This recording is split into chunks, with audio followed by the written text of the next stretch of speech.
আসসালামু আলাইকুম প্রিয় দর্শক, আমি আজকে বানাবো ফ্রাইড রাইস। আজকে ফ্রাইড রাইসটা খুব সহজে বানাইতে, শর্টকাটে অল্প সময়ে 15 মিনিটের মধ্যে আজকে ফ্রাইড রাইসটা বানাইছি।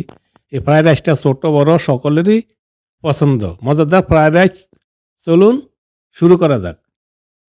আমি এখানে একটা কড়াইতে আধা টেবিল চামচ দিয়ে দিলাম বাটার।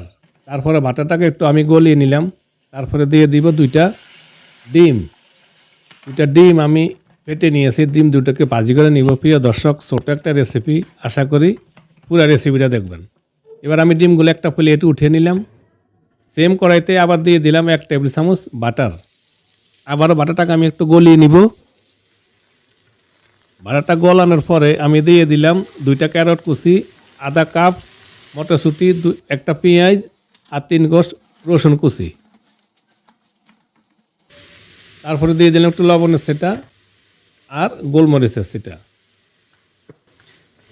আমি এবার বাটারের সাথে ভেজিটেবলগুলোকে 5 মিনিটের মতন ফ্রাই করে নিলাম।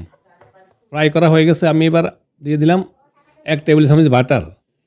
বাটারটাকে আবার আমি গলিয়ে নিব। গলিয়ে নেওয়ার পরে আমি দিয়ে দিব 4 কাপ পাক করা ভাত। আমি হোয়াইট বাসমতি চাউলের ভাত দিয়ে দিছি।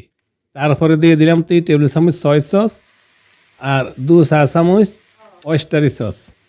আপনারা অয়েস্টার সস না থাকলেও চলবো, স্কিপ করলেও চলবো। সয় সস তো অ্যাভেলেবল যে কোনো জায়গায় পাওয়া যায়। সয় সস দিয়েও আপনারা রেসিপিটা বানাইতে পারেন। এবার আমি একটু ভাজি করে নিলাম, 5 মিনিটের মতন ভাজি করে মশমশা করে নিলাম। তারপরে দিয়ে দিলাম ভাজি করা ডিম আর কিছুটা দিয়ে দিলাম আমি পেঁয়াজ পাতা। তারপরে আবার আমি 2 মিনিটের মতন ভাজি করে নিব।